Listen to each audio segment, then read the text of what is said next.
Bonjour à tous. J'aimerais revenir sur le temps de l'endormissement. Alors, évidemment, c'est une vidéo qui peut être utile pour vos enfants, mais voilà, je pense qu'elle peut être utile pour tout le monde.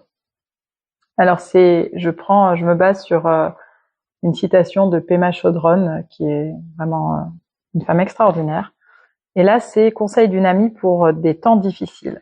Et elle nous parle de la méditation.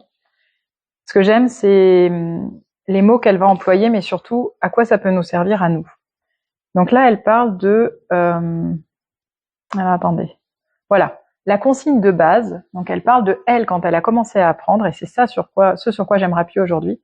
La consigne de base est toujours de s'ouvrir et de se détendre, sans ajouter quoi que ce soit d'autre, sans y mettre de concepts, sans cesser de revenir à l'esprit tel qu'il est, tout simplement, clair, lucide et frais. Nous avons maintenant de nombreux livres, des audios, des choses pour nous apprendre même à méditer, et c'est génial.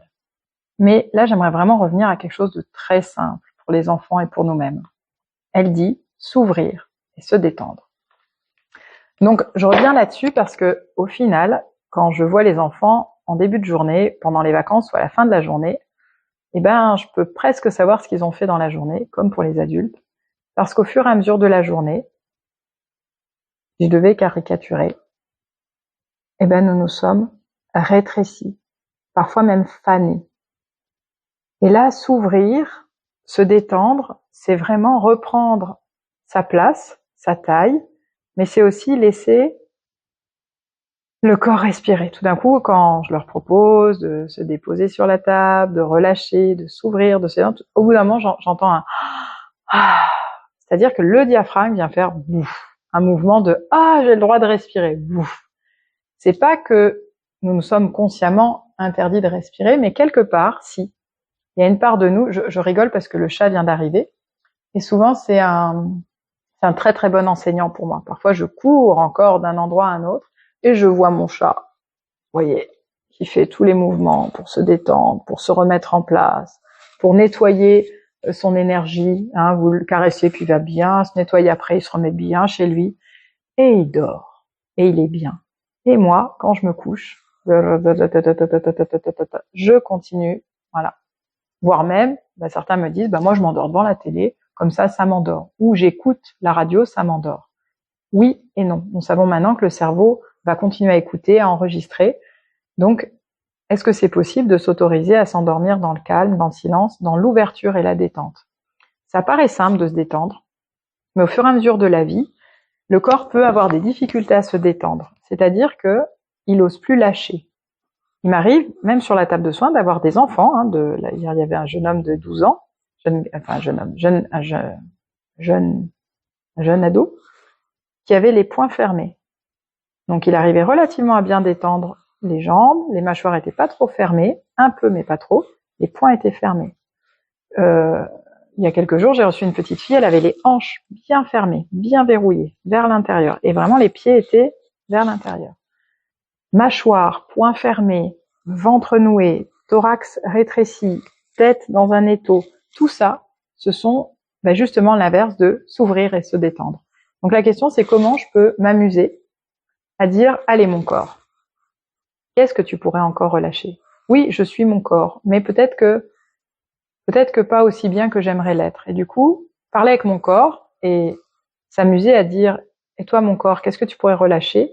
Vous serez peut-être surpris de voir tout d'un coup une fesse droite qui se détend, une mâchoire gauche qui s'ouvre, et surtout les yeux qui viennent se poser. Nous sommes dans une société où nous avons vraiment les yeux souvent exorbités, tendus, avec vraiment des tensions au niveau de la face. Ces tensions, c'est comme les mâchoires, quand je dis aux personnes détendez la langue, relâchez les mâchoires, ça vient travailler sur toutes les tensions au niveau de la base du crâne, et c'est là d'où partent tous les nerfs crâniens. Donc toutes les affluences au niveau sensoriel, toute ma manière d'être au monde, ma réaction au monde, si j'ai mâchoire serrée, j'impacte, je vais pas vivre la même chose.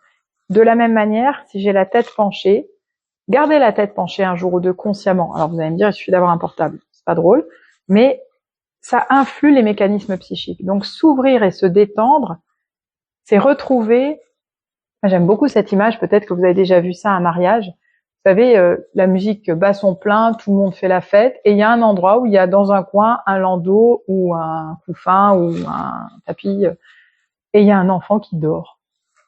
Voilà, comme ça. Et quand vous devez le déplacer, il est lourd. Vous dites, c'est pas possible, il est lourd comme tout. Quand vous le mettez dans la voiture ou vous le sortez de la voiture, voilà. Est-ce que je peux encore vivre ça? C'est-à-dire, quel que soit le bruit, c'est-à-dire au dehors de moi ou en dedans de moi, est-ce que je peux relâcher complètement? Est-ce que je peux m'abandonner? C'est pas être abandonné, c'est m'abandonner. Et ça, c'est vraiment une ouverture et une détente qui offre une régénération au niveau du corps qui n'a rien à voir. Là, j'ai demandé à des parents d'être vigilants.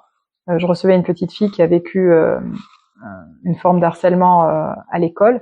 Elle avait vraiment vécu certains stress. Et là, au fur et à mesure, elle parlait mieux, elle s'était détendue, elle s'était réouverte. Mais quand je lui demandais de fermer les yeux, c'était compliqué.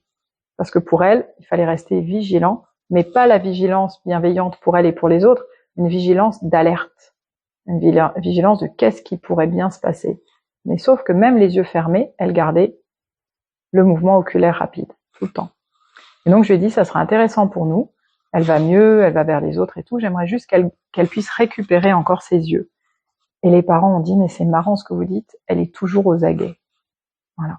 Donc ça va être intéressant, parce que si elle récupère vraiment ses yeux après tout ce champ d'expérience qu'elle a vécu, elle aura vécu certaines choses, mais elle aura aussi guéri, elle aura grandi.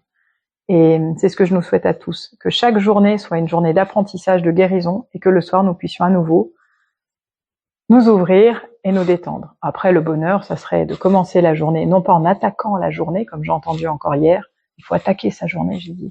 Et si nous glissions dans la journée, si nous surfions sur la journée, si nous marchions dans la journée.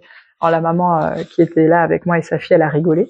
Mais voilà, je vous invite à ouvert et détendu. Et si c'était un chemin de vie, peut-être pour l'endormissement, mais tout simplement pour vivre tout le temps.